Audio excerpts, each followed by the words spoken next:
அதிகாரம் 3, 4, 5 வாசிப்போம். நேற்றைய தினத்தில் இந்த பகுதியை குறித்து சிந்திக்க கர்த்தர் கிருபை செய்தார். அது ஆசீர்வாதமாய் இருந்தது.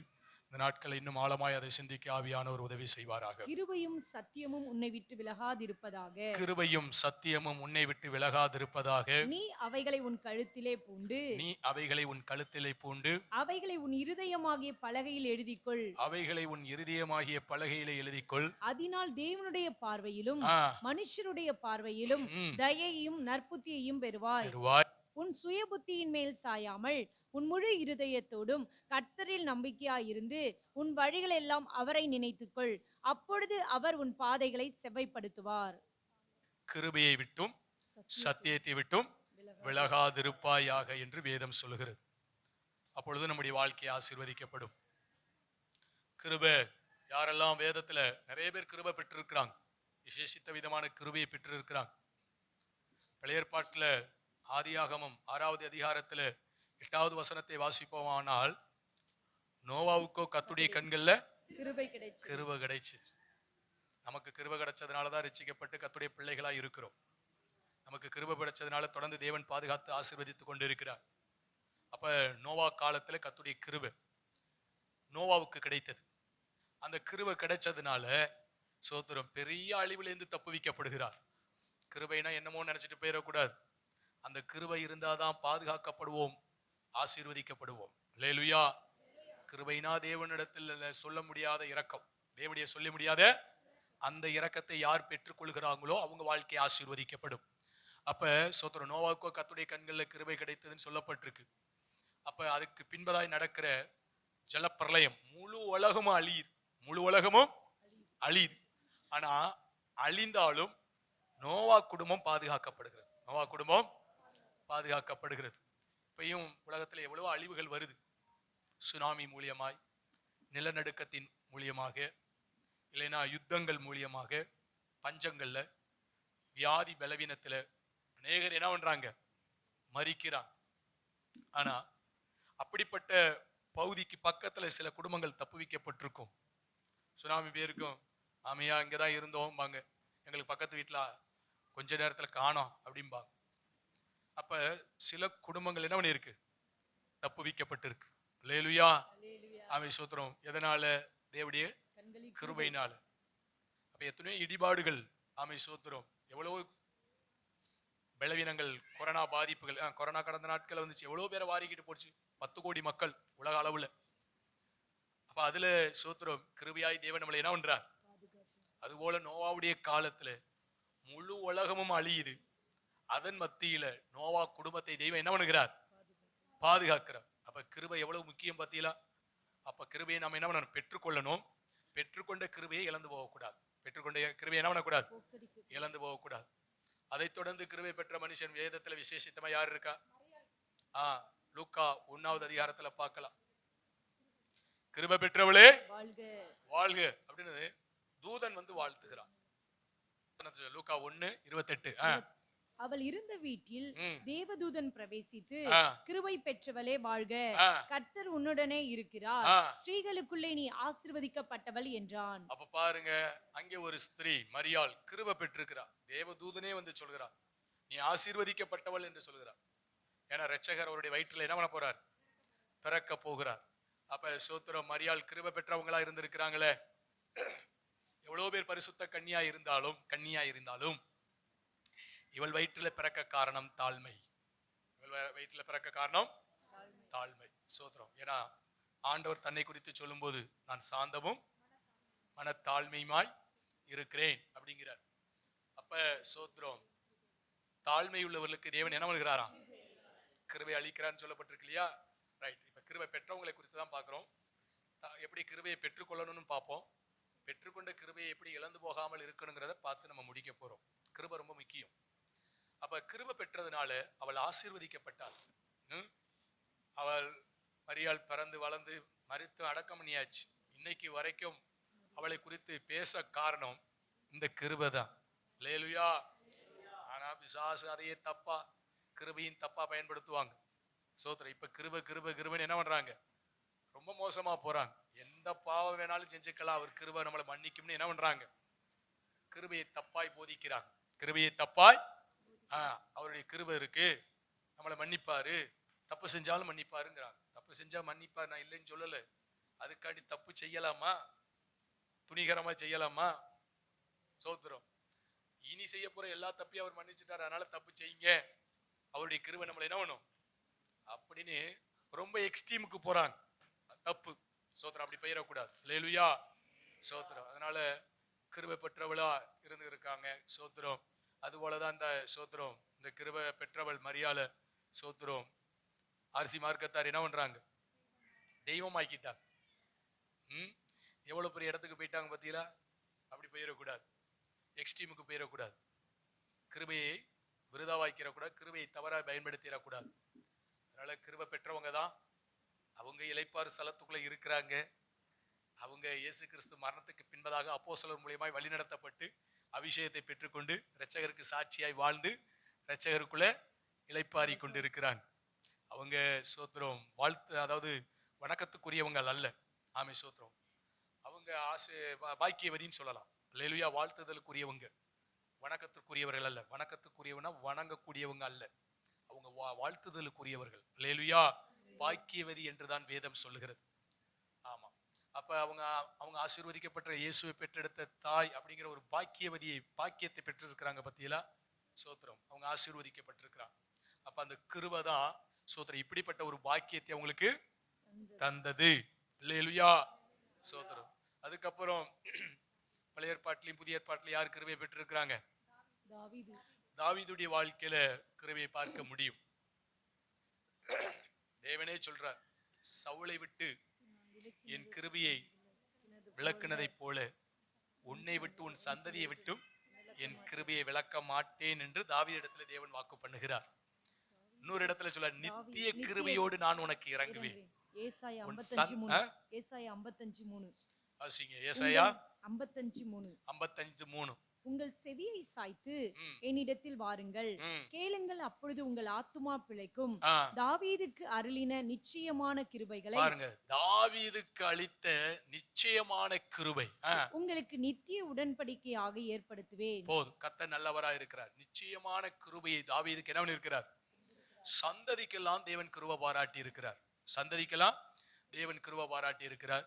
சோத்திரம். சவுலை விட்டு எடுத்ததை போல உன்னை விட்டு என்ன பண்ண மாட்டேன், எடுக்க மாட்டேன் என்று கர்த்தர் வாக்கு பண்ணி இருக்கிறார். அப்படிப்பட்ட கிருபை பெற்ற ஒரு தேவ மனிதன் தான் தாவீது. ஆமை சோத்திரம். அப்ப இது போல நம்ம வாழ்க்கையில கிருபையை என்ன பண்ணணும், பெற்றுக்கொள்ளணும். அது நமக்கும் நம்முடைய சந்ததிக்கும் பிள்ளைகளுக்கும் ஆசீர்வாதமா இருக்கும். கர்த்தர் ஸ்தோத்திரம். புதிய ஏற்பாட்டில் கிருபை பெற்ற மனிதர் இன்னொரு பார்க்க முடியும். பரிசுத்த பவுல் 2 கொரிந்தியர் 12:9 சொன்னாரு, என்னுடைய கிருபை உனக்கு போதும்பா அப்படின்னாரு. என் கிருபை உனக்கு போதும், பலவீனத்தில் என் பலம். ஆமா. அவருடைய சரீர பலவீனத்தில் அவருடைய கிருபை போதுமானதா இருந்தது.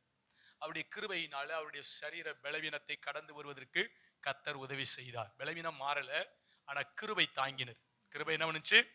தாங்கினுச்சு. அப்ப வாழ்நாள் முழுவதும், அவர் இந்த பூமியில இருந்த நாட்கள் முழுவதும் அந்த பலவீனத்துல அவர் கடந்து போவதற்கு கர்த்தருடைய கிருபை தாங்கினது என்று சொல்லி பார்க்கிறோம். இப்படி அநேகர் கிருபை பெற்றவங்க இருக்கிறாங்க. விசேஷித்தமாய் சிலரை சிந்திக்க தேவன் கிருபை செய்தார். அப்ப கிருபை பெற்றவங்க எவ்வளவு ஆசீர்வாதத்தை பெற்றுக்கொள்றாங்க பத்தியலா. அப்ப நம்ம வாழ்க்கையில கிருபை என்ன பண்ணணும்?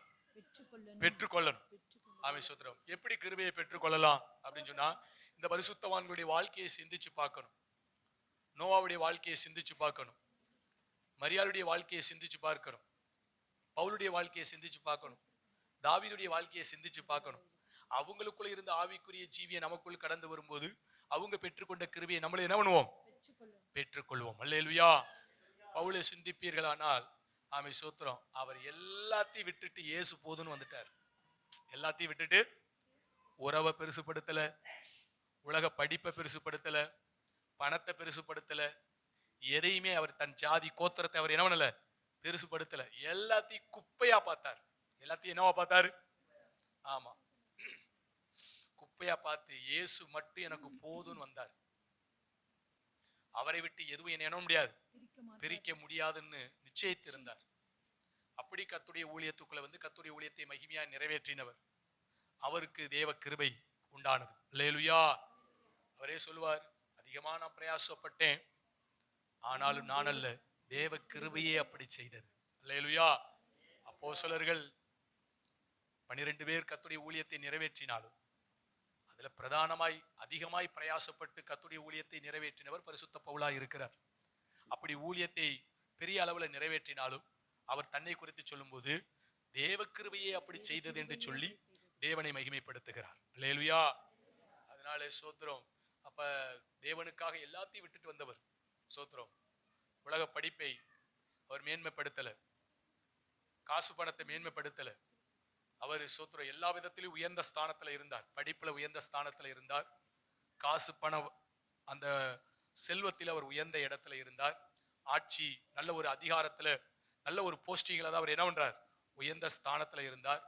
அதுபோல சோத்திரம் அவர் இருந்த சோத்திரம் அந்த பிறப்பு, ஆமை சோத்திரம் அவருடைய காரியங்கள், ஆமை சோத்திரம் பென்யமின் கோத்தராம், எபிரேயன், இஸ்ரவேலன் என்று சொல்லி அந்த ஒரு காரியத்திலும் உயர்ந்த ஸ்தானத்துல தான் இருந்தார். ஆனா எல்லாத்திலும் உயர்ந்த ஸ்தானத்துல இருந்தாலும் அதையெல்லாம் அவர் சொல்றார் குப்பை, இதெல்லாம் என்னது குப்பை என்று சொல்லி இயேசுவை மட்டும்தான் உயர்த்தி பிடித்தார். அல்லேலூயா. என் வாழ்க்கையில இயேசு மாத்திரம்தான் மேன்மை. ஆமை சோத்திரம். மற்ற எல்லாம் ஒண்ணு இல்ல குப்பைன்னு அப்படி வந்தார். அந்த அனுபவம் நமக்குள்ள கடந்து வரும்போது இது போன்ற கிருபையை நம்ம வாழ்க்கையில என்ன பண்ணுவோம், பெற்றுக்கொள்வோம். பலவீனத்துல அவருடைய பலன் நமக்கு உதவி செய்யும். ஊழியத்துல பெரிய அளவுல சைன் பண்ணுவதற்கு, எழும்பி பிரகாசிப்பதற்கு அவருடைய கிருபை நமக்கு உதவி செய்யும். அல்லேலூயா.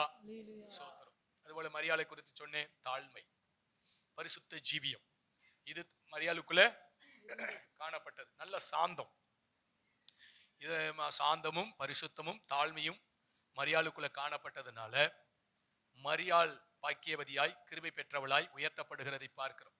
அப்ப நீங்களும் நானும் பரிசுத்த ஜீவியமாய் ஜீவிக்கணும். நமக்குள்ள சாந்தம் வெளிப்படணும், நமக்குள்ள தாழ்மை வெளிப்படணும். இந்த அனுபவத்திற்குள் கடந்து போகும்போது கிருபை நமக்கு கிடைக்கும். அதனாலே நாம் ஆசீர்வதிக்கப்பட்டவர்களாய் மாறுவோம். அல்லேலூயா. சங்கீதக்காரன் தாவீதை எடுத்துக்கொள்வீர்களானால் நித்திய கிருபையோடு இறங்குவேன் சொன்னாரே. ஆமை சோத்திரம். ஒன்று, தன் தவறு தம்முடைய தாசன் பரிசுத்த கர்த்தருடைய ஊழியக்காரர் மூலியமாய் சொல்லப்படும் போது உணர்வடைந்து தன்னை தாழ்த்தி மனம் திரும்புகிற இடத்திற்கு நேராய் சங்கீதக்காரன் தாவீது வந்தார். அல்லேலூயா. நம்முடைய வாழ்க்கை அப்படி ஒரு அனுபவமா இருக்கணும். நம்மிடத்துல குற்றங்கள் குறைவுகளை தேவன் யாரை கொண்டும் உணர்த்தும் போது நம்மளை உணர்வடைகிற இடத்திற்கு என்ன பண்ணணும், வரணும். அநேக ராஜாக்கள் அப்படி வரல. ஆனா தாவீது அப்படி அல்ல. சிங்காசனத்துல ராஜாவாய் வீற்றிருந்தாலும் நீ இப்படி ஒரு தவறை செஞ்சுட்டேன்னு ஊழியக்காரன் கை நீட்டும் போது தன் தவறை உணர்ந்து சிங்காசனத்தை விட்டு கீழே இறங்கி வந்து சாஷ்டாங்கமாய் தேவ சமூகத்துல விழுந்து நான் தவறு செய்து விட்டேன் என்று சொல்லி உணர்ந்து அங்கலாய்த்து மனம் திரும்பின ஒரு தேவ மனிதன். அல்லேலூயா. இந்த அனுபவம் இருக்கணும். இரண்டாவது தாவீதை குறித்து பார்க்கும் பொழுது சோத்திரம், தன் தேவன் சொல்கிறார் என் இருதயத்துக்கு, அவருடைய இருதயம் தேவனுடைய உடன்படிக்கை பெட்டியின் மீதும் தேவனுடைய ஆலயத்தின் மீது ஒரு கவனம் இருந்தது. உடன்படிக்கை பெட்டியின் மீதும் சவுல் ராஜாவானார். உடன்படிக்கை பெட்டி எங்க போனா அவருக்கு என்ன, அவருக்கு ஆட்சி அதிகாரம் காசு பணம் அதன் மீதுதான் கவனம். உடன்படிக்கை பெட்டியின் மீது என்ன இல்லை. ஆனா தாவீது ராஜா ஆவானோன்னு தாவீதி நகரத்திற்கு உடன்படிக்கை பெட்டி என்ன பண்ணணும், கொண்டு வரணும்னு சொல்லி பிரயாசப்பட்டு கொண்டு வந்ததை பார்க்கிறோம். அதோடு நிக்கல, அடுத்து அங்கே ஒரு ஆலயத்தை என்ன பண்ணணும், கட்டணும். ஆமை சோத்திரம். இதெல்லாம் தாவீதுக்குள்ள இருந்த காரியம். இப்ப நமக்குள்ள அப்படி ஒரு காரியம் காணப்படணும். ஆமை சோத்திரம். உடன்படிக்கை பெட்டிங்கிறது கர்த்தருடைய வார்த்தை. இதை நீங்களும் நானும் நம்ம வாழ்க்கையில சுமக்கணும். பைபிளை கையில சுமக்கிறோம், இது எழுத்துல. ஆனா வார்த்தையின்படி என்ன பண்ணணும், வாழணும். அதுதான் ஆவியில. ஆமை, அதான் உடன்படிக்கை பெட்டியே சுமக்கிறது. நிறைய பேர் உடன்படிக்கை பெட்டி இங்கேயே வச்சுட்டு போயிடுறது. சபைக்கு வந்தோமா, கர்த்தருடைய வார்த்தையை கேட்டோமா, அப்படியே வச்சுவிட்டு வீட்டுக்கு என்ன பண்ணிடுறது, உடன்படிக்கை பெட்டி எடுத்துட்டு போறது இல்லை. அவங்க மட்டும் போயிட்டு வருவாங்க. ஏன்னா அப்படி போனாதான் அவங்க விருப்பப்படி என்ன பண்ணலாம், வாழலாம். சவுல் ஏன் உடன்படிக்கை பெட்டியை தேடல, அதை கொண்டு வந்தா அது சொல்ற மாதிரி நடக்கணும். இது என்னத்துக்கு, நம்ம இஷ்டப்படி என்ன பண்ணலாம், வாழலாம். ஆண்டவர் சொல்லி பார்த்தாரு, கேட்கல, கிருபையை எடுத்துட்டாரு. சோத்திரம். அதனால ராஜ மேன்மை போனுச்சு. கிருபை போனா எல்லா ஆசீர்வாதமும் போயிடும். அல்லேலூயா. ஆனா தாவீது அப்படி அல்ல. தாவீது உடன்படிக்கை பெட்டியை தன்னிடத்துல சேர்க்கும்படி, தன்னிடத்துல கொண்டு வரும்படி பிரயாசப்பட்டான். அப்ப நம்ம உடன்படிக்கை பெட்டி என்ன பண்ணணும், சுமந்து செல்லணும். இப்ப வார்த்தை வசனங்கள் தான். அந்த உடன்படிக்கை பெட்டியில என்ன இருந்துச்சு, 10 கட்டளை, ஆரோடைய துளிர்த்த கோல் மன்னா, இதுதான் அதுல இருந்துச்சு. அப்ப அந்த உடன்படிக்கை பெட்டியாகிய கர்த்தருடைய வார்த்தை நமக்குள்ள இருக்கணும்ல, அந்த வார்த்தை நம்ம வாழ்க்கையா இருக்கணும்ல. அல்லேலூயா. உலகத்துல போனா அங்க ஒரு வாழ்க்கை, சபைக்குள்ள வந்தா இங்க ஒரு வாழ்க்கை. அப்படின்னா இங்க வந்தா உடன்படிக்கை பெட்டி போல இருக்கு, ஆனா போகும்போது உடன்படிக்கை பெட்டியை வச்சுக்கிட்டு எங்க போறோம்? ஏன்னா உலகத்துல போய் நம்ம விரும்புற மாதிரி வாழணும். ஆமா, அப்படி இருப்போம். ஆனால் கர்த்தருடைய கிருபையை நம்ம வாழ்க்கையில என்ன முடியாது. அதான் பரிசுத்த பவுல் சொல்லுவாரு, எல்லாவற்றையும் அனுபவிக்க எனக்கு அதிகாரம் உண்டு. யாரு ஏன்னு கேட்க முடியுமா? நீங்க எதையாவது ஒண்ணு செய்யும் போது ஏன்னு கேட்க முடியுமா? அதான் அவர் சொல்றார், எல்லாவற்றையும் அனுபவிக்க எனக்கு ஆனா தகுதியா இருக்காது. ஏன் தெரியுமா? நான் தேவனுடைய பிள்ளை, நான் தேவனுடைய பிள்ளை, அதனால அது எனக்கு தகுதியாய் இராது. அப்ப உடன்படிக்கையோடு தான் அவர் சுற்றி வருகிறாரு. அந்த வார்த்தையின்படி வாழணுங்கிற அந்த அனுபவத்துக்குள்ள கடந்து வருகிறதுனால அவர் கிருபையை பெற்றுக் கொள்கிறதை பார்க்கிறோம். அல்லேலூயா. அதனால தாவீதுடைய வாழ்க்கையில சோத்திரம் உடன்படிக்கையை கொண்டு வருகிறார். நீங்களும் நானும் உடன்படிக்கையை சுமக்கிறவர்களா இருக்கிறோம். வச்சுட்டு போக கூடாது, சுமக்கணும். எங்க போனாலும் நம்முடைய வாழ்க்கையில அது பிரதிபலிக்கணும். நம்மளுடைய வாழ்க்கையில பிரதிபலிக்கணும். அல்லேலூயா. கர்த்தர் நல்லவரா இருக்கிறார். கர்த்தருக்கு மகிமை உண்டாகட்டும். அதனால கர்த்தருடைய பிள்ளைகள் சோத்திரம் குணத்துல உங்களை அலங்கரிங்க, தோற்றத்தின் அலங்காரத்துக்கு முக்கியத்துவம் கொடுக்காதீங்க. இன்னைக்கு எல்லா இடத்துலயும் எல்லா உச்சந்தலையிலிருந்து உள்ளங்கால் வரைக்கும் அலங்காரம் இருக்கு. முடிக்கு ஒரு அலங்காரம், காதுக்கு ஒரு அலங்காரம், கழுத்துக்கு ஒரு அலங்காரம், கைக்கு ஒரு அலங்காரம், காலுக்கு ஒரு அலங்காரம், நகத்துக்கு ஒரு அலங்காரம், இப்படி உச்சந்தலையிலிருந்து உள்ளங்கால் வரைக்கும். ஆமா சோத்திரம். இதை தாண்டி எக்ஸ்ட்ரீம்ல போற லெவல்லாம் இருக்கு. ஆமா சோத்திரம். இப்பதான் மூஞ்சி புல்லா குத்துறாங்களே. சொன்னல போன வாரம் ராட்டினம் சுத்தினவன் சோத்திரம் இப்படி குத்தி இருக்கிறான், இங்க குத்தி இருக்கிறான், இங்க புருவத்துல குத்தி இருக்கிறான். அது மனுஷ ஜென்மமா மிருக ஜென்மமான்னு தெரியல. சோத்திரம். டீசெண்டா சொல்ற அலங்காரத்தை சொல்றேன், அதெல்லாம் அன்டீசென்ட். அதெல்லாம் எக்ஸ்ட்ரீம் லெவல். சோத்திரம். அப்ப இந்த அலங்காரம் நமக்கு, ஆமா, முடி அலங்காரம் பண்ணக்கூடாது, நக அலங்காரம் பண்ணக்கூடாது, காலுக்கு ஒரு அலங்காரம் தேவையில்லை, கைக்கு ஒரு அலங்காரம் தேவையில்லை, கழுத்துக்கு ஒரு அலங்காரம் தேவையில்லை, காதுக்கு ஒரு அலங்காரம் தேவையில்லை. அல்லேலூயா. குணத்தினாலே நாம் என்ன பண்ணணும்? அலங்கரிக்கப்படணும். அப்படின்னு இந்த உடன்படிக்கை பெட்டி ஆகிய கர்த்தருடைய வார்த்தையை கேட்டுக்கொண்டு நீங்க போகும்போது வச்சுட்டு போயிருவீங்க. நான் தான் எல்லாத்தையும் எடுத்து வைக்கணும். அல்லேலூயா. போகும்போது என்ன பண்ணிட்டு போயிருவீங்க? வச்சுட்டு போயிருவீங்க. நீங்க விசேஷம் எங்கேயாவது போகணும்னா எல்லா அலங்காரத்தோடு ஜொலிக்கிறீங்க. அல்லேலூயா. சோத்திரம். கிருபை வேணும்னா இதை ஃபாலோ பண்ணுங்க. ஏன்னா கிருபை இருந்தாதான் இந்த பூமியில சமாதானமாய் வாழ முடியும். அல்லேலூயா. சரி, கர்த்தர் நல்லவர். அதை ஜெபம் பண்ணுங்க. கர்த்தர் அந்த பாதையில நடத்தி கொண்டு வருவாராக. தேவனுக்கு மகிமை உண்டாகட்டும். கர்த்தர் ஸ்தோத்திரம். அப்ப நம்ம வாழ்க்கையில உடன்படிக்கை பெட்டி கர்த்தருடைய வார்த்தையில கவனம் வைக்கணும். அப்பதான் கிருபையை பெற்றுக்கொள்ள முடியும். சும்மா கிருபை வாங்க முடியாது. ரெண்டாவது, ஆலயத்தில் அவர் என்ன பண்றார்? ஆலயத்தை கட்டணுமே, நமக்கு ஒரு வீடு வாசலை கட்டி கொடுத்தாரு. பனி நம்மளை பச்சிக்கல, வெயில் நம்மளை பச்சிக்கல, காற்று நம்மளை பச்சிக்கல, மழை நம்மளை பச்சிக்கல. நம்ம ஒன்றதுக்கு ஒரு இடத்தை என்ன பண்ணியிருக்கிறார்? தெய்வம் தந்திருக்கிறாரே. அப்ப ஆலயத்தை என்ன பண்ணணும்? கட்டணுமே அப்படிங்கிற ஆலயத்தின் மீது ஒரு கவனம் வைத்தது மாத்திரமல்ல, அதற்காய் சவதரித்தார்னா சம்பாரிச்சார். எதுக்காக சம்பாரிச்சார்? தான் குடும்ப பிள்ளை குட்டியை காப்பாற்றுவதற்காக மாத்திரமல்ல, ஆலயத்திற்காகவும் அவர் சம்பாரித்தார். அல்லேலூயா. ஆமே சோத்திரம். சம்பாரிச்சு ஆலயத்தை கட்டணும்னு வரும்போது, நீ கட்டக்கூடாதுப்பா, உன் பிள்ளை கட்டட்டும்னு சொல்லும்போது பிள்ளைகையில் அந்த பொறுப்பை கொடுத்து அவர் சவதரித்ததை எல்லாத்தையும் கொடுத்து, தங்கம் வெள்ளி பொண்ணு எல்லாத்தையும் கொடுத்து ஆலயத்தை கட்டுப்பா அப்படின்னு சொல்லி கடந்து போனார். அல்லேலூயா. அதுபோல தாவீது சோத்திரம் தன் தவறை யாராவது சொன்னாங்கன்னா உணர்வடைகிற ஒரு மனுஷனா இருந்தார். தேவனுக்கு முன்பதாக நல்லா தேவனை துதிக்கிற ஒரு தேவ மனிதன். அல்லேலூயா. மீகா கேட்கும் போது கூட, நீர் ராஜாவில்லையா? சோத்திரம். நடுரோட்ல உட்கார்ந்து சாதாரண ஒரு மனுஷனை போல நீ துதிக்கலாமா அப்படின்னு சொல்லும் போது, நாடுகளுக்கு பின்னால தெரிஞ்ச என்ன தேவன் என்னை அரசனாக்கி இருக்கிறார், இன்னும் அவருடைய நாமத்திற்கு முன்பதாய் நீசனாவேன் என்று சொல்லி கர்த்தருடைய நாமத்தை பற்றி கொண்டதை பார்க்கிறோம். அல்லேலூயா. சோத்திரம். அதனால நம்ம டாக்டரா இருக்கலாம், இன்ஜினியரா இருக்கலாம், கலெக்டரா இருக்கலாம், எவ்வளவு பெரிய உயர்ந்த ஸ்தானத்துல இருந்தால் தேவனை துதிக்கணுங்கிற இடம் வரும்போது எல்லாரும் கர்த்தருடைய பிள்ளைங்க தான். அல்லேலூயா. அப்படி நம்மளை தாழ்த்தி நம்முடைய பொசிஷன், நம்ம ஆலயத்துக்குள்ள வரும்போது என்ன பொசிஷன் இருந்தாலும் அதெல்லாம் வெளியில, சபைக்குள்ள வந்துட்டா தேவனுடைய பிள்ளைகள். அப்ப சோத்துறோம். அப்ப கத்தரை நல்லா கை தட்டி பாடி தெய்வத்தை என்ன பண்ணணும்? ஆராதிக்கிற இடத்துக்கு வரணும். அப்படிப்பட்ட ஒரு ஆராதனை வீரர் தான் தாவீது. தேவன் கிருபையை கொடுத்தார். அல்லேலூயா. அந்த கிருபை சந்ததிக்கெல்லாம் கடந்து வந்தது. ஆமே சோத்திரம். அதனாலதான் தாவீது நிமித்தமாய் அவங்க பிள்ளைகளை எல்லாம் அரசாட்சிக்குள்ள என்ன பண்ணார்? கர்த்தர் கொண்டு வந்தார். அப்ப நம்ம பிள்ளைகளும் சந்ததி ஆசீர்வதிக்கப்படணும்னா தாவீதை போல ஜீவித்து இந்த கிருபையை நம்ம வாழ்க்கையில என்ன பண்ணணும்? பெற்றுக்கொள்ளணும். அதுபோல ஸ்தோத்திரம், நோவாவை நீங்க பார்ப்பீர்களானால் அவர் நீதி எப்படி வாழ்ந்தாராம்? வாசிங்க 6:9. ஆதியாகமம் 6:9. நோவாவின் வம்ச வரலாறிலே நோவா தன் காலத்தில் இருந்தவர்களுக்குள்ளே நீதிமானும், காலத்திற்குள்ளே அவர் வாழ்ந்த எல்லா மனுஷனுக்கு மத்தியில அவர் நீதிமானும் உத்தமனுமாய் இருந்தார். உத்தமனுமாய் தேவனோடு நோவா தேவனோடு சஞ்சரிக்கிற ஒரு மனுஷனாய் இருந்தார். சோத்திரம். அப்ப நீதிமானா இருந்தாரா? உத்தமனா இருந்தாரா? தேவனோடு சஞ்சரிக்கிற ஒரு மனுஷனா இருந்தாரா? அதனாலதான் கிருபை கொடுத்தார். அல்லேலூயா. அப்ப நீங்களும் நானும் நீதியாய் நடக்கணும். உலகம் வந்து அநீதியாய் நடக்கும். உலக மனிதர்களுக்கு தெய்வ பயம் கிடையாது. தெய்வ நம்பிக்கை இருக்கு, தெய்வ வழிபாடு இருக்கு, தெய்வத்தின் மீது பக்தி இருக்கு, தெய்வத்தின் மீது பயம் இல்லை. தெய்வத்தின் மீது பயம் இல்லை. அதனால அவங்க நீதியாய் நடக்க முடியல.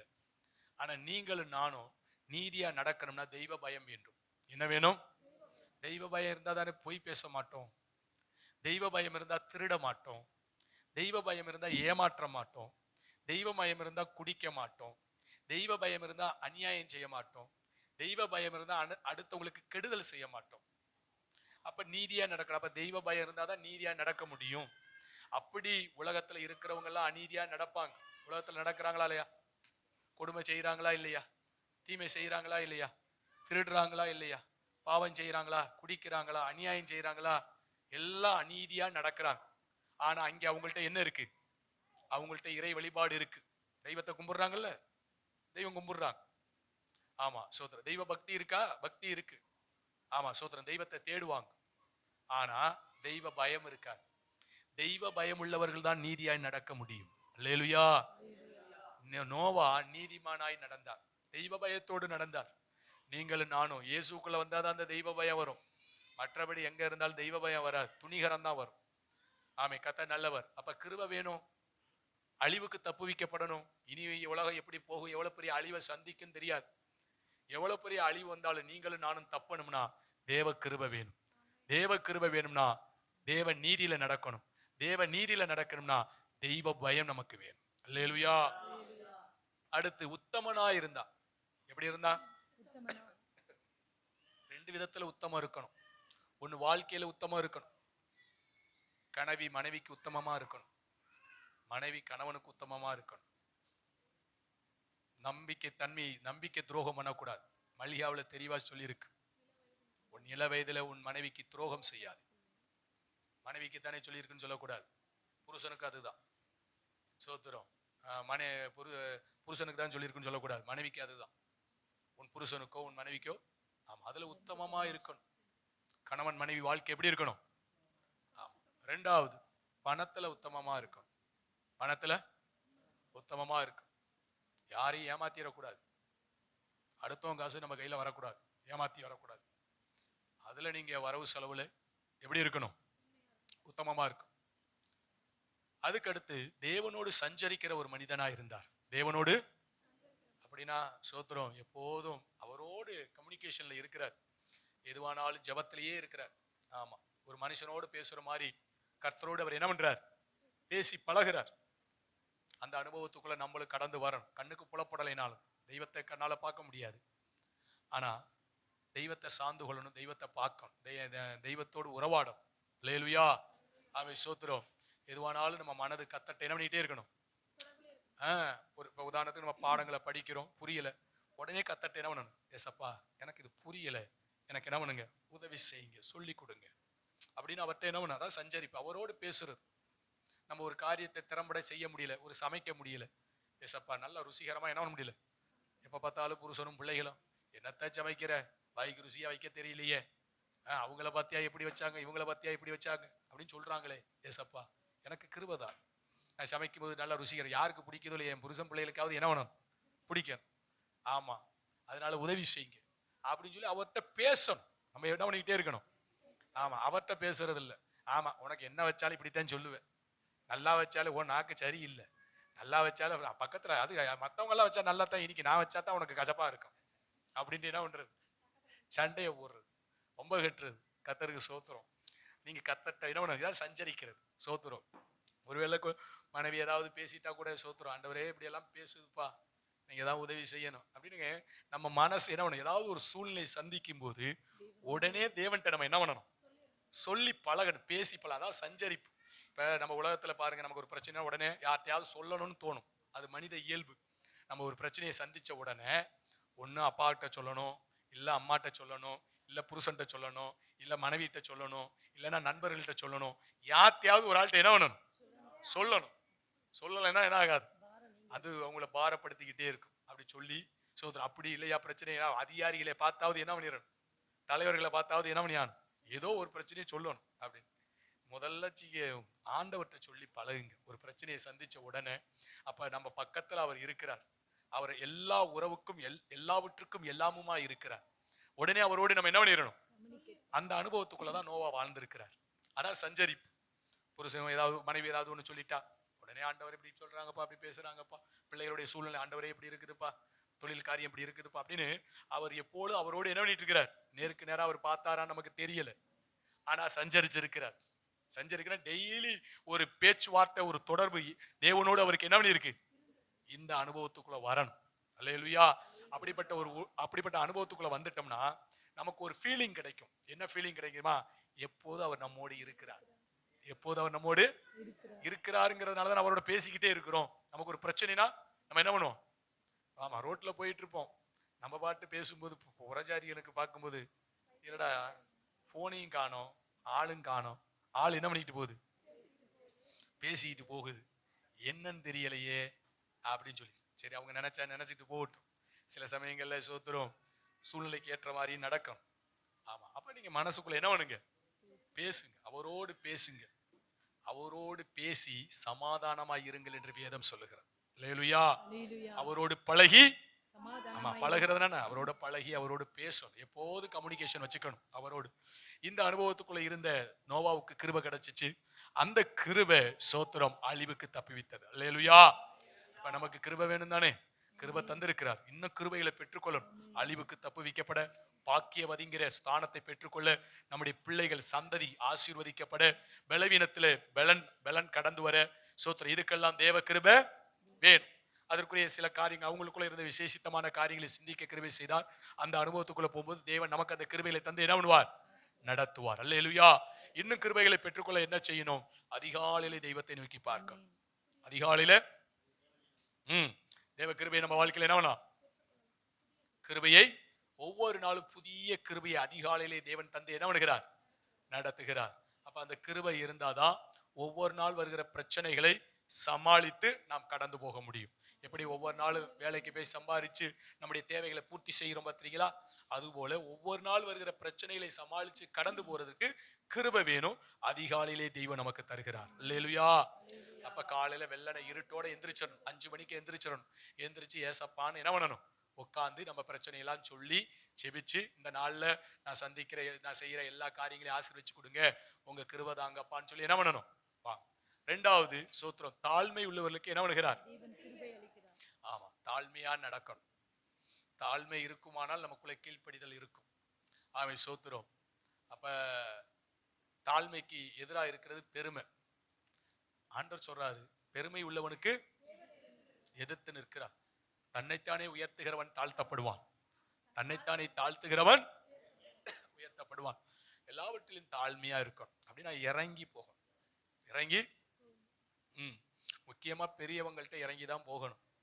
பெரியவங்கள்ட்ட இறங்கி போகணும், பரிசுத்தவங்கள்ட்ட இறங்கி போகணும், ஊழியர்கிட்ட இறங்கி போகணும், சோத்திரம் பிள்ளைகள் பெற்றோர்கிட்ட இறங்கி போகணும், மனைவி கணவன்கிட்ட இறங்கி போகணும், வேலை பார்க்கிறவங்க எஜமான்கிட்ட என்ன பண்ணணும்.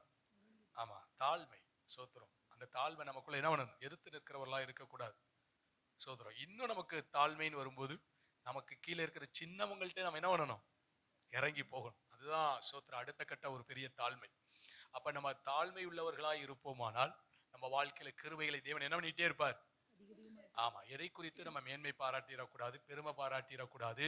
சோத்திரம், கீழ்ப்படியாமைங்கிற இடத்துக்கு நேராய் நம்ம என்ன பண்ணிடக்கூடாது, போயிடக்கூடாது. நமக்குள்ளே சோத்திரம் இந்த தாழ்மைக்குள்ளே போவோமானால் தேவன் கிருபையை தந்து என்ன பண்ணுவார், ஆசீர்வதிக்கிறவராய் இருக்கிறார். அல்லேலூயா. கர்த்தர் நல்லவர். அப்ப இந்த கிருபையை பெற்றுக்கொண்டு கர்த்தருக்குள்ள ஆசீர்வாதமா இருக்கணும். கிருபையை எப்படி இழக்கிறாங்க, கிருபையை எப்படி போக்கடிக்கிறாங்க, கர்த்தருடைய வழியை விட்டு விலகுகிறதுனால. எபிரேயர் 12:15, ஒருவனும் தேவனுடைய கிருபையை இழந்து போகாதபடி யாதொரு கசப்பான வேர் முளைத்தெலும்பி போதும். கசப்புக்கு இடம் கொடுத்துட்டா கிருபை போயிடும். யார் மேலும் கசப்பு இருக்கக்கூடாது. அதனால கஷ்டப்பட்டு தேவசபத்துல காத்திருந்து கிருபையை பெற்றுக்கொள்கிறோம். காத்திருக்கிறவங்களுக்கு கர்த்தர் கிருபை அளிக்கிறார். 3 நாட்கள் காத்திருக்கும் போது, உபவாச நாட்கள்ல காத்திருக்கும் போது, அதிகாலையில கர்த்தர்ட்ட காத்திருக்கும் போது கர்த்தர் கிருபையை தருகிறார். அந்த கிருபை நம்மளை வாழ வைக்குது. இப்படி வாங்குற கிருபையை நம்ம என்ன பண்ணிடக்கூடாது, இழந்துடக்கூடாது, போக்கடிச்சிடக்கூடாது. அப்ப மாயைக்கு ஒப்பு கொடுப்போமானால் கிருபை போகும். அதுபோல சோதர மாயின்னா இந்த உலக வாழ்க்கைக்கு நம்முடைய வாழ்க்கையை ஒப்பு கொடுப்போமானால் கிருபை போகும். அதுபோல ஸ்தோத்திரம், கசப்புக்கு இடம் கொடுத்துட்டாலும் நம்ம வாழ்க்கையில கிருபை போயிடும். இந்த கோழி எல்லா மிருகத்துக்கு பித்தப்பை இருக்கும், கேள்விப்பட்டிருக்கீங்களா? பித்தப்பை அப்படின்னு சொல்லி, அது ஒரு மாதிரி கருப்பு கலர்ல பச்சை கலர்ல இருக்கு, கரும்பச்சையா இருக்கும். அதை அந்த கோழியை வெட்டி எடுக்கும்போது அதை தனியா எடுத்துருவாங்க. தப்பி தவறி தெரியாம அதை உடைச்சிட்டாலோ இல்லை அதை உள்ள போட்டுட்டாலோ கசப்பு வந்துடும். அந்த இதை சாப்பிட முடியாது.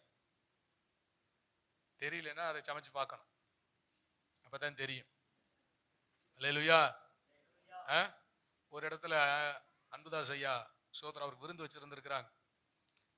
சரி, பெரிய அவருக்கு மேல ஒரு பெரிய ஊழியக்காரர், அவருக்கு ஒரு விருந்து வைக்கணும். உபவாசத்துல கிடந்து இப்படி மெலிஞ்சு போயிட்டாப்புலையே அப்படின்னு சொல்லி விருந்து வச்சுக்கிறார். சாப்பிடு அப்படின்னு சொல்லி அள்ளி வைக்கிறார். இது சாப்பிட்டு ஒரு கறி எடுத்து வாயில வச்சார். கசப்புனா கசப்பு, சொல்ல முடியாத கசப்பு. என்ன பண்றதுன்னு தெரியல. அவரு சாப்பிடுங்கிறார். கசப்பா இருக்குன்னு சொன்னா சமைச்சாலும் தொலைஞ்சான். அவர் என்ன பண்ணிடுவார், பாவம் சமைச்சவங்க என்னமோ தப்பு பண்ணிட்டாங்க, கசப்பா இருக்குன்னு சொன்னா ஐயா என்ன பண்ணிடுவாரு, சமைச்சவங்களை உண்டு இல்லைன்னு ஆக்கிடுவாரு. நம்ம நிமித்தம் பெரிய பிரச்சனை ஆகி போயிடும். திங்கவும் முடியல, சாப்பிடவும் கசப்பா இருக்கு, என்ன பண்றது, வேற மல்லு கட்டிக்கிட்டு போதுவியா உங்க அன்புக்கு. அதனால கஷ்டப்பட்டு கசப்போடு அவர் என்ன பண்ணார், சாப்பிட்டு முடிச்சார். அப்ப மட்டனோ சிக்கனோ ருசியான ஆகாரம் தான். ஆனா கசப்பு கலந்துட்டா அதை என்ன பண்ண முடியல, ருசிக்க முடியல. அப்ப அது வெறுக்கிற இடத்துக்கு ஓடிடுறது பத்தியில. இது போல நம்ம வாழ்க்கையில கசப்பு கலந்துடக்கூடாது. அல்லேலூயா. யார் மேலும் கசந்து கொள்ளக்கூடாதுன்னு சொல்லப்பட்டிருக்கு. யார் மேலும் கசப்பு இருக்கக்கூடாதுன்னு சொல்லப்பட்டிருக்கு. இந்த கசப்பு இருக்குமானால் கிருபை போயிடும். அல்லேலூயா. சாசி எதையாவது வருத்தங்களை கொண்டு வந்து கசப்பை கொண்டு வருவான். அதை எப்படிங்க எடுக்கிறது, எவ்வளவு பத்திரமா எடுப்பாங்க, பதில் நேக்கா எடுப்பாங்க. அதை கவனமா, அதை எல்லாரும் எடுக்க முடியாது. அதை எடுக்க தெரிஞ்சவங்க அழகா எடுத்துருவாங்க. இது போல தேவன்ட்ட, ஆண்டவரே எனக்குள்ள கசப்பு அப்படிப்பட்ட ஒரு பகுதி இருக்கக்கூடாது. அப்படி யார் மேலாவது கசப்பு இருக்குமானா, ஆண்டவரே அந்த கசப்பை விட்டு வெளியில வர்றதுக்கு உதவி செய்யுங்கன்னு அவரை நாடுங்க. அவர் அழகா அந்த கசப்பை எடுத்துருவார். அல்லேலூயா. நீங்களும் நானும் எடுக்கிறோம்னா சொதப்பிட்டு போயிடுவோம். ஆனா அவர்கிட்ட நீங்க உதவியை கேட்பீர்களானால் அவர் நமக்கு என்ன பண்ணுவார், உதவி செய்வார். ஒருவேளை யார் மேலாவது உங்களுக்கு கசப்போ வருத்தம் வந்தா கசப்பு வந்துடும். அதனால சோத்திரம், அப்படி ஒரு காரியம் இருந்துச்சுன்னா தேவன்கிட்ட உதவியை கேளுங்க. அவர் அழகா என்ன பண்ணிடுவார், நம்முடைய வாழ்க்கையிலிருந்து கசப்பை எடுத்து போட்டுருவாரு. நம்ம வாழ்க்கை ஆசீர்வாதமா இருக்கும். அல்லேலூயா. அப்ப யார் மேலேயாவது கசப்பு இருக்கான்னு பாருங்க.